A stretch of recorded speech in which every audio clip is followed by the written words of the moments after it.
COVID-19 menular, betul? Kita semua udah tahu itu. Parahnya karena masa inkubasinya bisa sampai 14 hari, orang bisa positif corona tanpa demam dan batuk. Gak kelihatan. Kalaupun dia nanti batuk dan demam, bisa jadi itu bukan corona, bisa jadi flu biasa. Jadi bingung kan?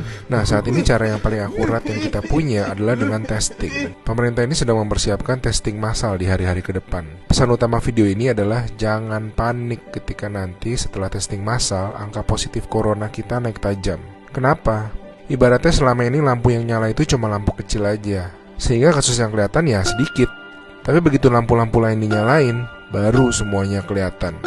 Jadi kalau nanti dalam sehari angkanya naik tinggi, artinya bukan dalam sehari tiba-tiba terinfeksi menyebar. Oh my god, penyebarannya cepat sekali, dalam sehari naik sekian. Lebih tepatnya, dalam sehari kelihatan banyak kasus positif yang terinfeksinya itu dari kemarin-kemarin, tapi belum kelihatan. Ngerti ya bedanya ya? Pahit emang rasanya ngeliat fakta, tapi ini penting banget.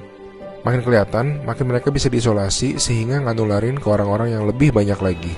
Korea Selatan tuh ngelawan COVID dengan cara ini. Mereka ngetes 300.000 orang dalam 7 minggu, sehingga mereka nemuin 8.000 orang yang langsung diisolasi, sehingga tidak menginfeksi khalayak yang lebih luas lagi. Kurva mereka langsung gepeng. Alasan lain untuk tidak serta-merta panik, COVID-19 itu penyakit dengan berbagai tingkatan menurut WHO. Secara statistik, sebagian besar kasus-kasus yang akan positif nanti akan masuk ke dalam kategori sedang. Dan secara statistik, kebanyakan bisa sembuh. Tetap berbahaya, tetap harus sangat waspada, tapi lengkapnya baca-baca jurnal resmi WHO ya.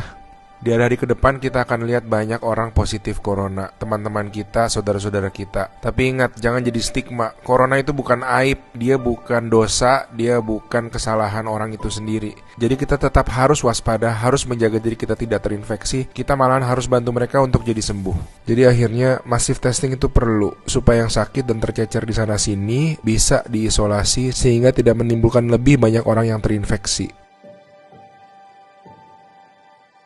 Pahit rasanya nanti ngeliat angka-angka ke depan, tapi ini langkah yang sebetulnya sangat positif.